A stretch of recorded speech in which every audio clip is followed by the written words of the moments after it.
السلام عليكم ورحمة الله وبركاته، مرحبا بكم في فيديو جديد. في هذا الفيديو غادي نوريكم كيفاش تقدروا تزيدوا مصاريف في السيستم تاع برو. ديجا كنعرفوا كيفاش نقدروا نزيدوا واحد البرودوي ونزيدوا المبيعات والشراء وما إلى ذلك. بهذه الطريقة طبعا السيستم ديالنا كيعكس الواقع ديال البيزنس ديالنا، نقدروا طبعا موراها نشوفوا الأرباح ديالنا وداكشي كامل. ولكن في بعض الأحيان كنحتاجوا نخلصوا بعض المصاريف.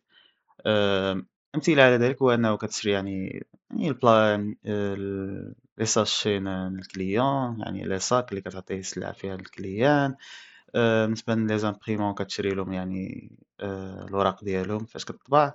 أمور بحال هكا هادو مصاريف اللي كيخرجوا من المحل، وطبعا خصنا نسجلوهم في سيستم باش يعني فاش نجيو نشوفو التقارير ديالنا التقارير يكونوا يعني حقيقية، يعني ديك المصاريف بحال هادو خصنا نزولوهم. دونك في هاد الفيديو غادي نوريكم كيفاش تقدروا تزيدوا هاد المصاريف. أول حاجة غادي نهودو المالية ونتكيو في مصاريف. هنا يطلع لنا يعني الجدول ديال المصاريف اللي عندنا. غادي نزيدو نديرو زيد مصروف. هنا غادي نقدروا نزيدو مصروف بالنسبة لنا يعني يعني هنا الاسم تقدر تزيد الاسم تقدر ما تزيدوش، يعني نتا على حسب.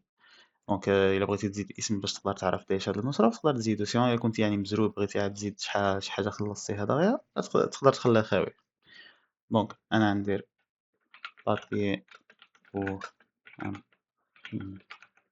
يعني وراق ديال لافريمو مثلا خلصت فيه مثلا 150 درهم، وطبعا نخلصو كاش وهاد الامور كاملين يقدروا يبقاو كيف ما هما. كتديرها 150 درهم ديال شحال خلصتي، هادي تقدر تزيدو تقدر ما تزيدوش. دونك ملاحظات الا بغيتي تزيد شي ملاحظة على شريتي هذا، يعني ملاحظات الناس اخرين اللي كيستعملوا السيستم باش يقدروا يعرفوا على زدتي هاد المصروف هذا. دونك صافي كنديرو زيد مصروف، وكيكون المصروف ديالنا زاد هنا بالمعلومات ديالو كاملين وفوقاش زاد وكلشي. نقدروا كاع ندخلو نشوفو يعني التفاصيل ديالو هنا. وهيدا نكونو زدنا المصروف ديالنا، وفاش غادي نشوفو التقارير ان شاء الله هذا راه غادي ينقص من الارباح ويكون داكشي واضح وكيعكس الواقع ان شاء الله. هذا ما كان في المصاريف.